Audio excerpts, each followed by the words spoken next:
રામ રામ હતા. રામ રામ. શું નામ તમારું? મારખી બાપા. વાહ ભાઈ વાહ. દોસ્તો દાદાને જુઓ, બાને જુઓ. બા તમારું નામ શું? પીનીબેન. વાહ ભાઈ વાહ. મારા પરમ મિત્ર માલદેવભાઈ આહિર અને એમનો સુપુત્ર એવો ધવલ ફોટુવાલા. એ ધવલના દાદા દાદી અને માલદેવભાઈના માત પિતા છે. આ તમે જુઓ એમણે જે પહેર્યું છે, બા તમે દેખાડો તો આ ત્રાજવા. વાહ ભાઈ વાહ. આ બધી આપણી ભાતીગળતાની એકદમ નજીકની રહેણી કરણી.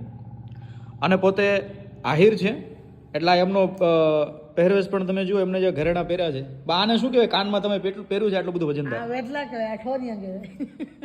આ વેઢલા હા. અઠોરિયા. આના આટલો બધો વજન ન લાગે તમને? ના રે ના, અમે દાંતી વચ્ચે ઉપર લઈ જાજો. ત્યાં બાળપણથી જ બધું પહેરતા હશો ને? બાર પાંચથી જો બધું લઈ. વાહ વાહ. દાદાએ પહેર્યું છે, તમે જુઓ. દાદા દેખાડો કાનનું. વાહ.